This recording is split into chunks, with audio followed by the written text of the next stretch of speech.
While rich in diversity, South Africa grapples with an education system marred by inequality. The legacy of apartheid disproportionately affects millions in underserved areas and restricts the pathway to quality education. But our future can change. The Trevor Noah Foundation envisions a world where education empowers youth to dream, see, and build the impossible. Through our Khulani Schools Program, we are dedicated to forging a path towards inclusive education for all. Since 2018, we have made a meaningful impact, reaching nearly 10,000 learners, 600 teachers, and countless community members. We extend our support through initiatives focused on leadership, digital skills, and literacy, to name a few. While we take pride in our accomplishments, it is the stories of lives touched and dreams nurtured that fuel our relentless pursuit. Help us break barriers and create a brighter tomorrow. When you become a supporter of the Trevor Noah Foundation, you contribute to the transformation of lives through education, one child, one community, and one dream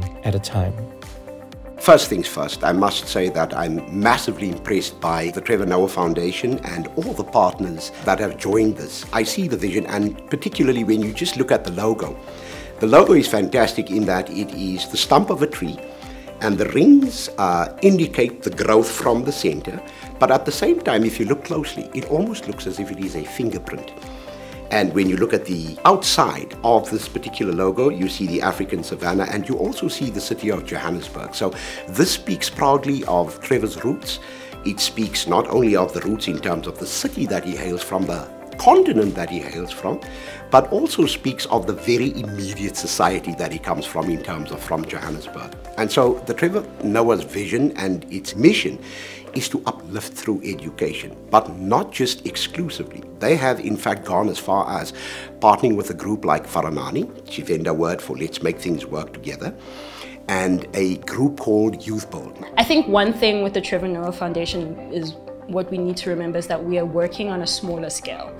So we are within 3 schools, and in those schools we then try and go into the feeder primary schools. And we don't do this alone. So we have implementation partners that we link hands with, and then we try and achieve these goals. These goals are not separate from the government's goals. They do align in some way, shape or form to what it is that are issues or challenges within the system, we can say. For example, infrastructure, we know that is a big issue.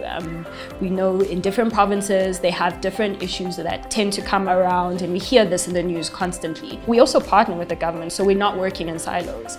I think what we're there is to support them in achieving those goals. My favorite Trevor Noah initiative definitely has to be the coding club. It was the first thing that I was introduced to when I started coming here into high school. That was the first thing I started taking a part of. And so I wasn't really interested in what coding is, but I started learning what coding was, knowing about women in STEM.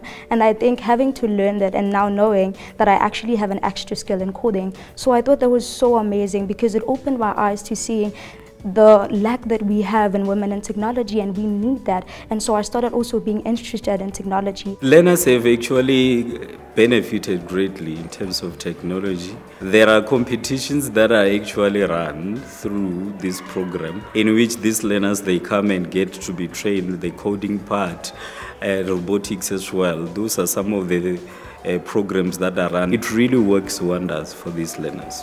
One thing that we thought has been the common problem, it's been late coming, because that is where learners miss periods and they don't really get what's happening in class. So to address late coming, we have thought of workshops where we're going to be teaching learners how to manage time. So we thought it would be even more appropriate for it to be conducted by us as learners, because things sound even they are more sensical when you are being told by your peer rather than being told by teachers, you know. We decided to have after-school lessons where we come together, have a maths lesson, physical science lesson. You are looking at one of the best students for physical sciences in the school. So I decided to offer help to other learners in my class and other classes in the school. We also do morning classes. When we have a morning class, so by all means you'll get there. So we're actually killing 2 birds with 1 stone. You come early, that's out of being late coming, and you also get to learn something new in the morning. Faranani Infrastructure Project is an innovative response to the challenges that our schools have, and these challenges that are related to the infrastructure in schools Faranani gets young people to actually respond positively by ensuring that the schools are in a better condition in terms of its infrastructure. What I see every day is the rough diamonds, and for me to be part of it, and to see the end product polished, shining, and they're taking the rightful place in society. I'm extremely proud. Very fortunate that we do have the Trevor Noah Foundation. Through them, I do have quite a number of learners who are currently studying at universities. Through their program, the grades match. Some partners are good at ensuring that from a psychosocial perspective that the student is supported. Grades Match on the other side is good at ensuring that the student is empowered from an information perspective and from a monitoring perspective so that we can get the best return on that investment that we've done on education for that specific students. My learners at Willow Crescent Secondary are learners that really want to excel. Some of them, the backgrounds, if you look at where they come from, some of them come out of squatter camps where, for example, our feeder squatter camp, Slovo Park, just behind the school. We also have an area, Freedom Park, not far from the school where the majority of our learners come from. Kulafunda Literacy is an initiative driven by TNF and Nalibali to get the community of Bramfisher being involved in literacy. And I mean by being involved, I mean that one, to get into schools, hire young people in the schools so that they can drive the literacy program in schools. We need to begin to associate literacy development with human development. These two cannot go separate. They go together, they go parallel. One of the most important things is that we do not have a culture of reading as a society. Reading clubs are important because they help the child gain more confidence, because at last, remember now it's a formal setup, so a child can be told when they are wrong, and it just deems the child's life. So at least Kuma Reading Club, there's no right or wrong answer. We're just having fun, and then it boosts their confidence of one. Once people do not read, they become difficult to solve their problems. People who do not read in most cases solve their problems in violence. The stats that came a few years ago in the Star that mentioned a community that was not reading in comparison to a community like in Rosebank, where in a community that is reading, people are able to solve their issues through engagement, discussions and talk. But in such communities where there are no low literacy levels, where the reading is just not happening, violence is the major issue. We received the online therapist in the heart of COVID, and the Trevor Noah Foundation, it just came at the right time.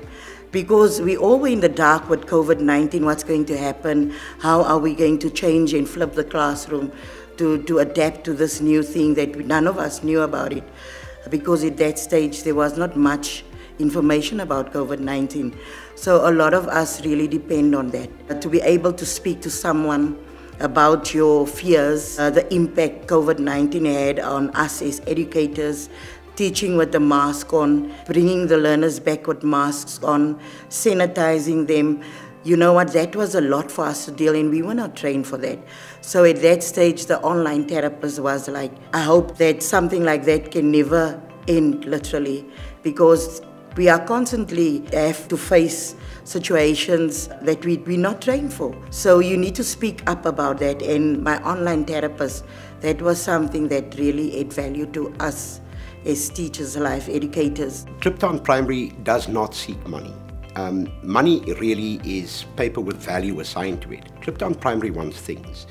And when I say things, if somebody comes and they say, we'd like to plant a food garden for you, that is something that Kliptown Primary learners could use. If you come and you say, this year we would like to sponsor you with 100 pencils, those are things that Kliptown Primary can use. If you said we have some furniture, and a lot of the furniture that you see even in this office have been donations from various organizations that I've gone to, and I've said, look, we seek no money. We don't want anything like that. We seek a service, or we seek items that we can actually use. I've had people that have come with jerseys, I've had people that have come with shoes, and even though they may not be school uniforms as such, it warms a child somewhere. The Trevor Noah Foundation is a fun, energetic, young organization which aims to really enable a young person towards a world that they potentially have not encountered or experienced. And the Trevor Noah Foundation is really just there to help plant the seed, water, nurture, to then allow other players to water and nurture the way that that young person will then show up in the world in the years to come. We have experienced the collaboration approach, and I think the nice thing about just the different journeys that all partners have walked with the Trevor Noah Foundation is that not only is it beneficial to the beneficiaries, the students or the teachers, but it's also beneficial to the partners themselves. Last year, Trevor Noah, we hosted a successful grade 9 and 11 career day. I loved it because the learner had the opportunity to meet NGOs, they had the opportunity to meet and network with institutions that ultimately are going to play a role in their lives after school. The upgrades, they are immeasurable. They did a tremendous job, these young people, and they actually improved the standard of teaching and learning in the actual classrooms that we go to. Our classrooms are very much conducive to our learners to learn in as a result of this project. You will see how examples is from the Farinani infrastructure project, how they were able to build back rooms and create income for their household. And that in itself is a positive impact or outcome of how, given the tools or whatever necessary skills in that space, how they're able to almost capitalize on that. And that doesn't only impact them as an individual and empower them to be like, I can do this, but it also gives them an opportunity to put food on the table. And imagine how many mouths that feeds. When you change one child's perspective of the world, you've actually changed the world for that child. So you've changed the world. You know, to repair a broken man is far more difficult than guiding a child. So guide the child when he's young, and you will not need to fix a broken man. The challenges are systemic. I think when you do this work, you have to be vulnerable and honest to know where you can make change and what is out of your control. Unfortunately, in the history of this country, there are legacies that have resulted in policies and systems that include some but exclude others. And we can't fix everything. I think much of the challenges come from every intent to want to do good, but we too face barriers in trying to change a policy or address the challenge of young people who are undocumented. That was a huge challenge that we encountered in the early years. Young people who don't have access to IDs and documentation, and being able to support them through programs in our schools, but knowing that once they left those schools, they wouldn't be able to access higher education or a job. Those are signs that the system is failing us, and I think we just have to have hope, right? We have to have hope in knowing that every small contribution we make to unbundling and undoing the system is worth making. We have to have hope in that.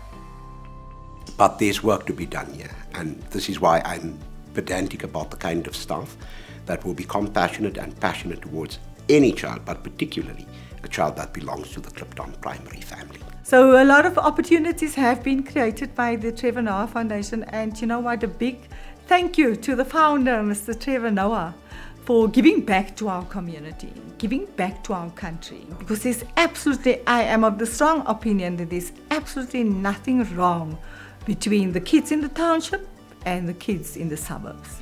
We forgive children for being afraid of the dark. But how do you understand a man that refuses to see the light?